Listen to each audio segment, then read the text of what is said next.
Bonsoir, c'est Catel qui les verrait pour The Cinema Show.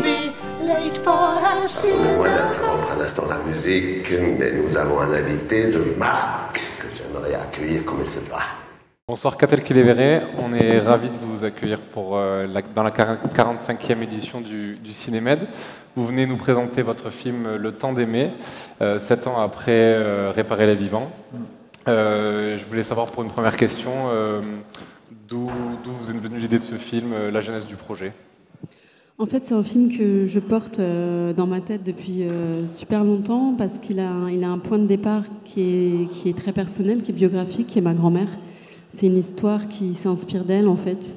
Il se trouve que quand elle avait 17 ans, pendant l'occupation, elle a eu une histoire avec un soldat allemand. Et c'était sa toute première histoire d'amour. C'était sa première relation sexuelle, je pense.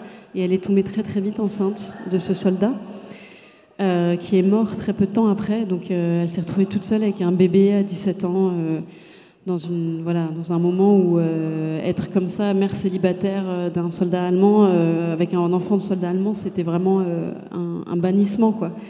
Donc sa vie, elle a complètement basculé.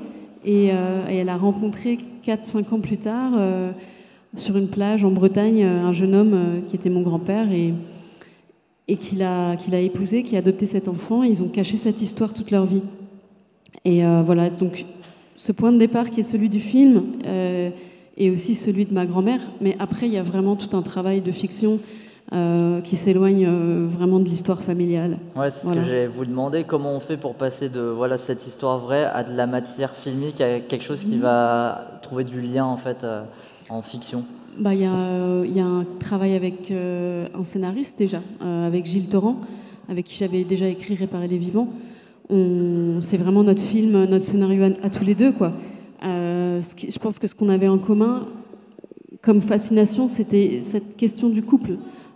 Qu'est-ce qui fait que ces deux personnes-là, que tout oppose en fait, vont se rencontrer, s'aimer, et pourquoi cet amour dure si longtemps malgré plein d'épreuves et plein de divergences entre eux?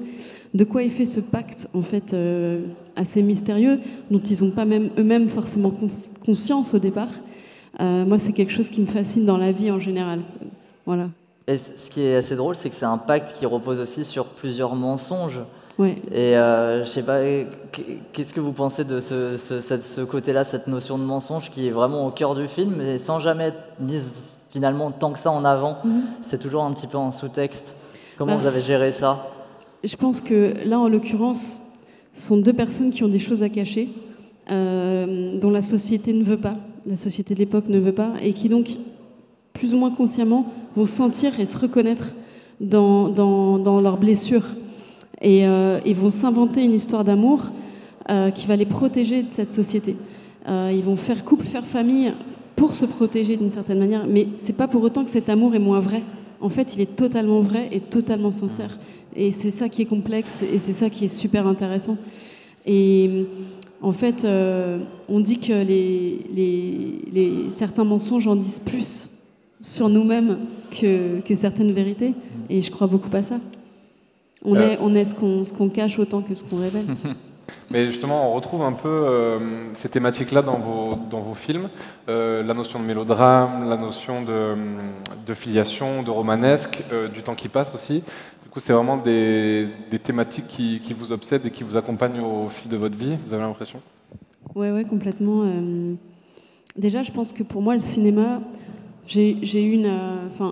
j'avais pas des parents cinéphiles, on allait au cinéma, 4-5 fois dans l'année, plutôt pour voir des films très populaires, comme, les Titanic ou Les Visiteurs, et c'est des souvenirs déjà importants pour moi.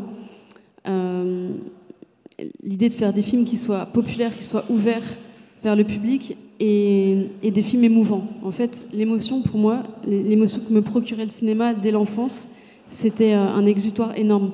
Aussi sûrement parce que j'avais une éducation un peu aimante, mais très normative, très pudique aussi. Et donc le fait de pouvoir décharger émotionnellement en voyant un film, ça a été très salvateur pour moi. Et en fait, quelque part, dans les films que je fais, je pense que je cherche à donner ça aux gens, la possibilité de se lâcher. On va au cinéma pour se faire des sensations, on va au cinéma pour pleurer, pour rire, pour décompresser d'un truc, c'est beaucoup plus facile de pleurer devant un film dans le noir que de pleurer chez soi à la maison, quoi, devant ses enfants ou devant sa femme. Donc, je crois au cinéma comme catharsis, comme endroit d'exutoire, et j'ai envie de donner ça aux gens. Voilà. Et justement, comment vous gérez cette part d'émotion dans l'écriture ou même dans le montage parce que c'est vrai qu'on le voit aussi avec Suzanne, avec Réparer les vivants et aussi avec ce film-là.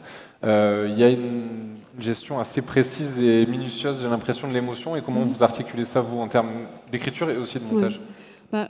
Comme l'émotion est vraiment au cœur du processus d'écriture, de mise en scène de mes films, je sais à quel point elle est précieuse, et donc je mets en place notamment des méthodes avec mes acteurs. Je leur demande toujours, par exemple, sur chaque séquence, de me proposer au moins 4 ou 5 interprétations différentes de la scène. Je pousse l'émotion très loin et je la aussi retiens énormément pour pouvoir avoir ce dosage presque chirurgical en fait après au montage. C'est-à-dire que je vais vraiment pouvoir me dire parce qu'en fait on comprend jamais le film qu'on fait, on le comprend très tard et on comprend c'est assez bizarre. Il y a un moment au montage où le film commence à prendre le pouvoir sur nous. C'est-à-dire que c'est plus nous qui disons il faut faire ci, il faut ressentir ça. Tout d'un coup, on comprend le film et on comprend que le film là, il veut bien de ça, mais pas de ci. Là, ok pour l'émotion, mais là non. Et si on n'a pas été souple au tournage et qu'on ne s'est pas ouvert à plein de possibilités, on rate son film en fait. Et vous n'êtes pas freiné par, je sais pas, la production ou quoi, de faire autant de tests différents? Non, parce qu'ils ont compris que c'était une bonne méthode qui justement me laissait du champ au montage. Par contre, j'ai pas beaucoup de temps pour le faire, donc faut comment dire, sur un film comme celui-là, qui est un film qui je pense qui était le plus dur pour moi en termes de conditions, parce que ça demandait beaucoup d'argent, un film d'époque, et en même temps on n'en avait pas tant que ça. Il fallait vraiment aller vite, donc ça demande beaucoup de préparation en amont, ça demande des très bons acteurs pour réussir à faire tenir la méthode, quoi. Je note quand même la métaphore chirurgicale pour la réalisatrice de Réparer les vivants, ça s'y prête plutôt bien.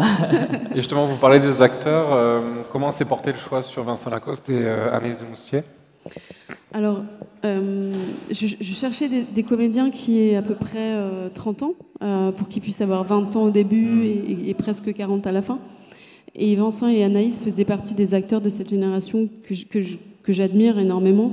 Je les trouve excellents, très, très bons techniquement, et en même temps, je savais que j'avais quelque chose à leur proposer qu'ils n'avaient jamais fait. Et ça, c'est toujours super important pour moi, qu'il y ait un challenge au niveau du jeu.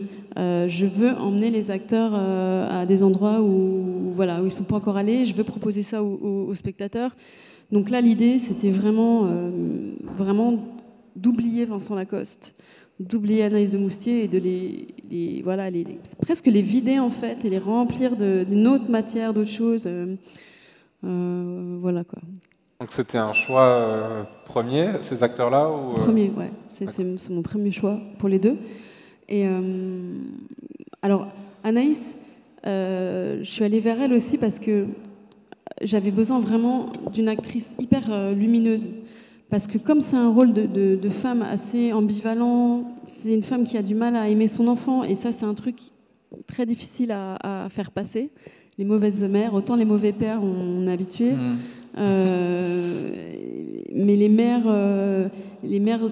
qui sont pas aimantes, c'est compliqué. Et ça faisait partie des paris vraiment même paris féministe de ce film.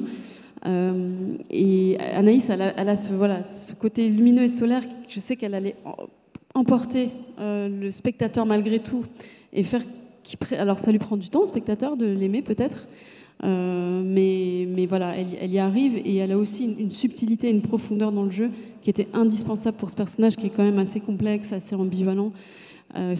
Fallait une actrice très précise, très subtile, et c'est ce qu'elle est. Et Vincent, en fait, je l'avais vu dans De nos frères blessés, le film de mon compagnon Élie Cisterne. Pour moi, c'est vraiment le premier rôle où il apparaît enfin vraiment adulte, père. Il joue un militant communiste, et je l'avais trouvé extraordinaire. Et j'ai prolongé quelque part ce geste en l'emmenant encore ailleurs, en lui demandant de se déplacer complètement. Là, je lui ai demandé de perdre presque 10 kilos, parce que je voulais qu'il ait cette maigreur, ce côté fragile, fébrile, que ça passe par son corps. J'ai cassé toute sa gestuelle physique, sa démarche, son élocution. Voilà, on est allé assez loin, quoi.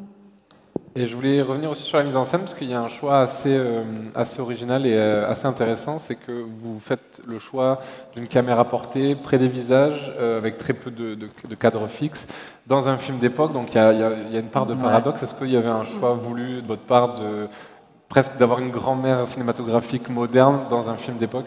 Oui, bien sûr, c'est exactement le projet. Moi, je crois énormément à la contradiction, à la collision. En général, je trouve que c'est ce qui est intéressant au cinéma, c'est ce qui est intéressant dans les personnages, et c'est ce qui est intéressant aussi quand il y a une collision fond-forme dans un film. Et là, en l'occurrence, il fallait que ce film il trouve son dialogue avec le présent, avec aujourd'hui, parce que c'est un voyage dans le temps. C'est le vrai plaisir aussi, c'est d'aller dans l'époque, de traverser des époques. Mais ce sont que des thématiques qui sont hyper contemporaines et qui sont au-dessus du temps. Et pour qu'elle se révèle, il me fallait une grammaire, une forme ajustée, en fait. Et le choix de l'épaule est arrivé de manière assez évidente, en fait. C'était aussi une manière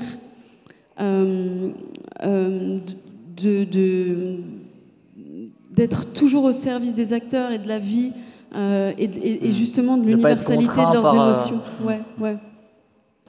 La dernière question ? Oui. Est-ce que vous avez un film qui vous a marqué récemment au cinéma que vous pourrez nous recommander? Tu la poses moins bien que moi. Ah. Non, c'est la question traditionnelle, on finit toujours par ça, ouais. Le premier film qui me vient là tout de suite, c'est marrant, j'en ai vu d'autres formidables aussi depuis, mais c'est Les Filles d'Olpha. Ok, ouais, de Kauter Benania. J'ai trouvé ce film hyper puissant. Genre, la relation entre documentaire et fiction, son dispositif, mais surtout ce que ça raconte en fait sur la question du féminin à travers les générations, la reproduction en fait d'une forme de malédiction dans les rapports mère-fille, c'est quelque chose qui m'a énormément touchée. J'ai trouvé ce personnage justement de mère extrêmement ambivalente, complexe et en même temps hyper touchante. Je l'ai trouvée génialissime. Je trouve qu'en plus d'être une histoire de famille, c'est l'histoire politique d'un pays et d'une dérive et de comment en fait on bascule dans l'extrémisme religieux et pourquoi et d'où tout ça peut partir et peut venir en fait. Donc c'est un film hyper important, je trouve.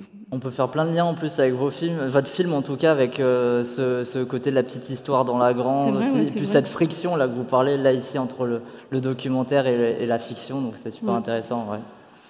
On vous remercie en tout cas d'avoir accordé ces quelques minutes avec nous, et on rappelle, le film sort au cinéma le 29 novembre. Le 29 novembre. Le Temps d'aimer, très beau film en tout cas, et bravo à vous. Merci.